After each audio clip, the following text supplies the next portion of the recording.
कमला सिंह तर्कस के साथ आप फिर देख रहे हैं द तर्कस। और आज हम जिनकी चर्चा करने वाले हैं वह पूरी विश्व में, पूरी दुनिया में, पूरे भारत में लोगों के मसीहा, देश नायक, जिनको गुरुदेव रविन्द्रनाथ टैगोर ने देश नायक का संबोधन दिया था, उस महामानव सुभाष चंद्र बोस की आज जयंती है, जिनके बारे में ये पंक्तियां बहुत प्रासंगिक हैं कि जब हम अब के नेताओं को नेता कहते हैं तब अपने प्यारे सुभाष को गाली लगती है। और सुभाष चंद्र बोस ने कुछ ऐसा कर दिखाया था जिसके बारे में हम ये कह सकते हैं, कुछ ऐसा कर दिखाओ जमाने में दोस्तों जिससे तुम्हारे बाद तुम्हारी कमी लगे। आज हम उस भारत के सितारे को, उस चमकते हुए टाइगर को हम सलाम करते हैं जिसने जय हिंद का नारा देकर के पूरे देश के लोगों को आंदोलित किया था, जिसने महात्मा गांधी को वैचारिक विरोधों के बावजूद अपने देश का राष्ट्रपिता का संबोधन पहली बार दिया था, जिसको पूरे देश ने सुभाष चंद्र बोस के उस कथन को स्वीकार किया और आज गांधी जी को राष्ट्रपिता कहा जाता है। बहुत सारे संदर्भ हैं, बहुत सारे विषय हैं सुभाष चंद्र बोस को लेकर के, बहुत सारे मुद्दों पर मतभेद हैं। उनकी मृत्यु को लेकर के उस रहस्य पर अभी भी पूरी तरह से पर्दा नहीं उठ सका है। उनके बारे में जो सरकार ने पुस्तक लिखा उसमें 6 पेज आज भी गोपनीय रखे गए हैं, रोक रखे गए हैं, वह सार्वजनिक नहीं किए जा रहे हैं क्योंकि उनमें कोई राज, कोई रहस्य छिपा हुआ है जिसको लोग जानेंगे तो उसकी क्या प्रतिक्रियाएं होगी, क्या हो सकता है। एक बार इटली, जो ब्रिटेन के पीएम थे, प्रधानमंत्री थे, उनसे पत्रकार ने संदर्भवश जब बात किया कि जो भारत की आज़ादी है इसके पीछे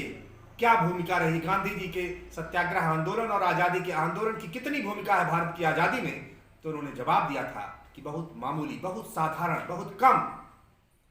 क्यों? इस सवाल के जवाब में जो उन्होंने बताया उसको हम देख सकते हैं कि पूरी दुनिया में एक दौर चल रहा था आज़ादी का। सारे देश, छोटे देश, बड़े देश, सभी आज़ाद हो रहे थे। हर जगह गांधी नहीं थे, हर जगह ऐसी परिस्थितियां नहीं थी, लेकिन आज़ादी का एक दौर चल रहा था क्योंकि ब्रिटेन तमाम देशों में अब शासन संचालित करने में शायद अपने को मजबूत नहीं समझ रहा था, संचालित करना उसके लिए आसान नहीं था। इसलिए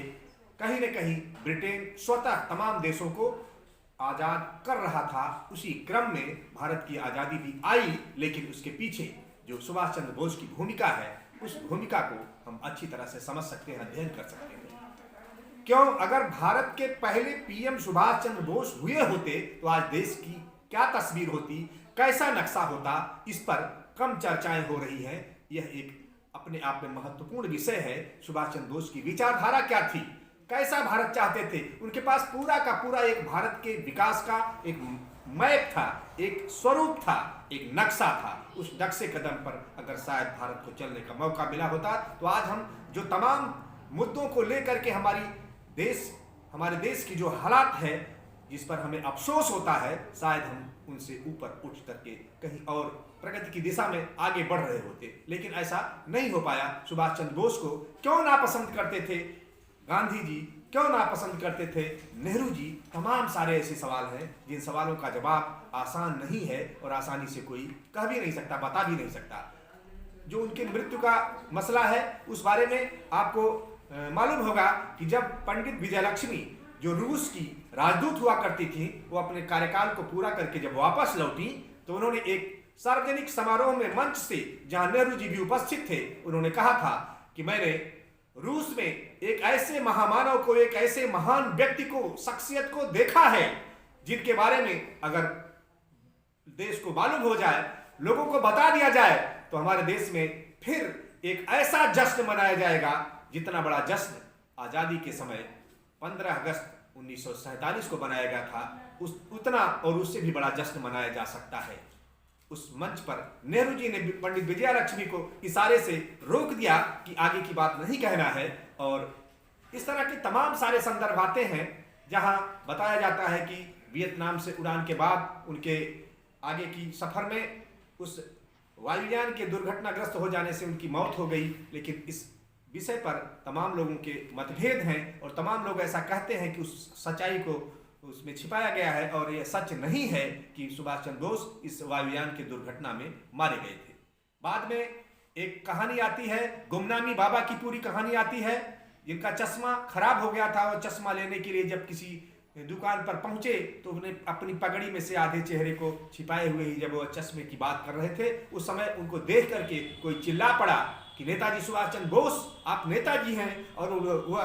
भावावेश में उसके आंखों में आंसू आ गए, वह उनके चरणों में गिर पड़ा और साष्टांग दंडवत करके अपने स्नेह का, अपने सम्मान का, अपनी श्रद्धा का परिचय दिया। वहां उस सुभाष चंद्र बोस के बारे में जो बी लाल नाम के हैंड राइटिंग स्पेशलिस्ट हैं, उन्होंने तमाम मिलान करके गुमनामी बाबा और सुभाष चंद्र बोस के लेखों से, उनकी हैंडराइटिंग के तमाम सारे नमूनों से ये बताया कि ये पूरी तरह से सुभाष चंद्र बोस और गुमनामी बाबा की राइटिंग एक ही है, ये एक ही हो सकते हैं।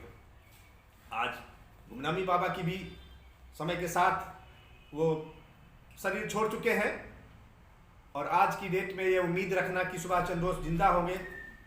मुमकिन नहीं लगता। लेकिन ये सारे रहस्य अभी भी बने हुए हैं कि उनकी मौत कैसे हुई, कहाँ हुई, कब हुई, क्या हुआ, ये सभी लोग जानते हैं कि सुभाष चंद्र बोस जब 11वीं बार जेल में थे, उन्हें यह भनक लग गई कि शायद ब्रिटेन की मंशा उनको खत्म कर देने की है, क्योंकि वह उनको लेकर के काफ़ी आतंकित और भयभीत रहते थे। वो कांप उठते थे सुभाष चंद्र बोस का नाम और उनकी बात सुन करके। ऐसी हालत में सुभाष चंद्र बोस जब ये समझ चुके थे कि शायद वो उन्हें जिंदा रहने देना नहीं चाहते, वो जेल से निकले और अपने भाई के सहयोग से वह देश छोड़ करके रूस पहुंचे, जहां स्टालिन से उन्होंने बात किया, संपर्क किया, परिचय किया और स्टालिन ने उनकी मदद किया, उनको जर्मनी मुद्रा उपलब्ध कराई और वह हिटलर से भी जाकर के मिले। हिटलर ने भी उनके सहयोग के लिए समर्थन देने की बात कही और उसके बाद फिर वो तोजो से मिलते हैं जापान जाकर के। अंतर्राष्ट्रीय स्तर पर इस तरह से सुभाष चंद्र बोस ने जो स्थिति बनाई, जो उन्होंने अपनी आज़ाद हिंद फौज बनाया, वह अपने आप में सारी चीज़ें बेमिसाल हैं। अद्भुत प्रतिभा के धनी और अद्भुत व्यक्तित्व के धनी सुभाष चंद्र बोस का लोहा पूरी दुनिया ने माना और अंग्रेज उनसे हमेशा घबराते रहे। सुभाष चंद्र बोस की जो आज़ादी की लड़ाई की भूमिका थी, उसके बाद जो उनकी सोच थी भारत को डेवलपमेंट की, विकास की, उसकी झलक हमको मिलती है। नारी के प्रति उनकी क्या धारणा थी, नारी को किस तरह से आत्मनिर्भर बनाना चाहते थे, यह चीज़ हमें दिखाई देती है जब उन्होंने आज़ाद हिंद फौज के लेडी विंग का गठन किया, रानी झांसी रेजिमेंट का गठन किया और उसमें तमाम महिलाओं को, तमाम नारियों को स्थान मिला जिन लोगों ने उनकी फौज में शामिल होकर के,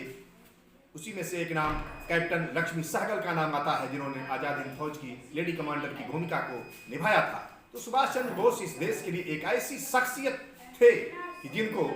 शायद लोग उनके विचारों के नाते, क्योंकि हमारे देश की आज़ादी की लड़ाई में विचारधाराओं का भी अंदरूनी व्यापक संघर्ष था। सुभाष चंद्र बोस एक ऐसी क्रांतिकारी और वैज्ञानिक विचारधारा के पोषक थे जो विकास के असली मॉडल को समझते थे, जो जानते थे कि भारत को विकास कैसे किया जा सकता है, क्योंकि वह नंबर 1 के प्रतिभाशाली विद्यार्थी भी थे। उन्होंने ICS की परीक्षा को पास किया था, लेकिन उनको शायद सुख सुविधा की जिंदगी जीने की मंशा नहीं थी। इस देश की आज़ादी की तड़प उनके भीतर थी और जिसको हम कह सकते हैं कि आज़ादी की तड़प व्यक्ति के भीतर की एक संगीत होती है, वह संगीत निरंतर प्रवाहित होती है। सुभाष चंद्र बोस की जीवन में आप जानते हैं, किसी से छिपा नहीं है कि सुभाष चंद्र बोस जब कांग्रेस के निर्वाचन में अध्यक्ष पद के रूप में चुन लिए गए तो गांधी जी ने इसका किस तरह से प्रतिरोध किया था। पट्टाभी सीतारामैया जो उनके प्रतिद्वंदी उम्मीदवार थे, उनको लेकर के गांधी जी ने खुला स्टेटमेंट दिया कि पट्टाभी सीतारामैया की हार मेरी हार है, और इस बात से व्यथित होकर सुभाष चंद्र बोस ने अपने पद से इस्तीफा दे दिया था। तो सुभाष चंद्र बोस का व्यक्तित्व, जीवन अपने आप में विचित्र है।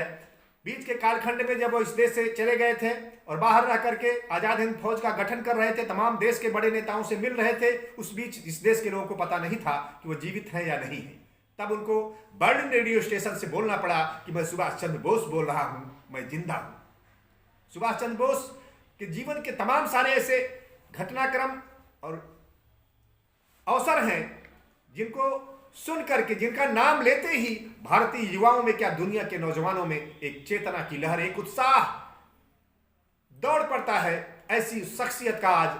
जयंती है, जन्मदिन है और भारत के लोगों ने सुभाष चंद्र बोस को अपने दिलों में तो जरूर बिठा रखा है, लेकिन उनके सपनों का, उनके विचारों का, जिस तरह का भारत का निर्माण होना चाहिए, जिससे भारत बन सकता है, जिससे भारत दुनिया में अपना गौरव स्थापित कर सकता है, उस दिशा में शायद हम सफलता नहीं पाए हैं। आज़ादी के बाद शाहबाज आयोग ने उनके बारे में रिपोर्ट दे दिया कि वो विमान दुर्घटना में मारे गए थे। बाद में एक और आयोग आया, उसने भी वही रिपोर्ट दिया। लेकिन तीसरा आयोग, मुखर्जी आयोग, ने कहा कि उस तरह की किसी दुर्घटना में किसी तरह के सुभाष चंद्र जी के मारे जाने का कोई तथ्य नहीं मिलता है। तो आज भी उनके बारे में तमाम सारी बातें हैं, तमाम लोग दंत कथाएं भी कई तरह की प्रचलित हैं कि शायद भारत सरकार ने किसी परिस्थिति में कोई ऐसा समझौता कर रखा था कि अगर वो उपलब्ध होते तो उन्हें अंग्रेजों को सौंप दिया जाना था। तो ऐसी भी बातें आती हैं। सच्चाई और इसकी तथ्यों को अभी भी सार्वजनिक जनता के सामने पूरी तरह से प्रस्तुत नहीं किया गया है, इसलिए अभी भी यह रहस्य बना हुआ है। तो सुभाष चंद्र बोस भारत के एक ऐसे व्यक्तित्व जिनको नेताजी का संबोधन दिया गया और जिन्होंने पूरी दुनिया को अपने नेतृत्व से एक साथ जोड़ने का काम किया, अंग्रेजों का छक्का छुड़ाने का काम किया। और जब भारत में उनके बारे में कोई चर्चा नहीं होती थी, तब ब्रिटेन की पुलिस और दुनिया की पुलिस और दुनिया के जासूस लगे हुए थे उनको खोजने में कि आखिर सुभाष चंद्र बोस कहाँ चले गए। वह निश्चित तौर से कहीं न कहीं अंडरग्राउंड होकर के कुछ काम कर रहे हैं, ऐसी वो शख्सियत थे। और उस शख्सियत को पूरा देश आज सलाम कर रहा है और हमें सुभाष चंद्र बोस से सीख लेनी चाहिए। कोई समझौता नहीं, कोई व्यवधान नहीं, हमें देश के प्रति, समाज के प्रति, देश के लोगों के लिए किस तरह से काम करना चाहिए और किस तरह से उन्होंने अपनी प्रतिभा का राष्ट्रीय हित में सदुपयोग किया, वो अपने आप में एक उदाहरण है। अगर वह अपनी प्रतिभा का अपने निजी हित में उपयोग करते तो वह कहाँ पहुँच सकते थे। और इसके बावजूद भी